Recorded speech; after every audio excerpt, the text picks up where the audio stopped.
नमस्कार मित्रांनो, स्वागत आहे तुमचं एक नव्या दिवसामध्ये परत. आज आहे थर्सडे आणि वाजलेत किती बघा, 9:25 झालेत.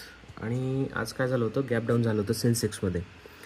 तुम्हाला माहिती आहे आपण सेन्सेक्समध्ये ट्रेड घेतो आणि गॅप डाऊन झालेलं होतं. पहिली कॅन्डल चांगली स्ट्रॉंग म्हणजे ग्रीन कॅन्डल बनवून त्याने, तेव्हाच मला वाटलं की इथे कॉल घेण्यात अर्थ आहे. मी कितीचा 73,800चा कॉल घेतला. हे बघा, ह्या सेन्सेक्सचा स्पॉट चार्ट आणि हा 73,800चा कॉल.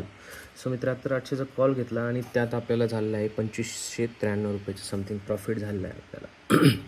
व्हॉलॅटिलिटी हार्ड आहे मार्केटमध्ये, जपून ट्रेड करा. आणि येस, आजचा प्रॉफिट आज आपण एन्जॉय करू आणि उद्या लास्ट डे मार्केटचा, बघू उद्या काय होतं. आजचा तर प्रॉफिट सिक्युअर झाला आहे. चला, मार्केटची व्हॉलॅटिलिटी बघा. हे बघा, हे इथे ओपन झालं, इथपर्यंत गेलं इतकं हार्ड, आणि आत्ता बघा तर कॉल ऑप्शन कसं खाली जातं आहे. जबरदस्त, म्हणजे इतकी खतरनाक व्हॉलॅटिलिटी आहे मार्केटमध्ये. जपून ट्रेड करा, थोडंसं शिकून ट्रेड करा.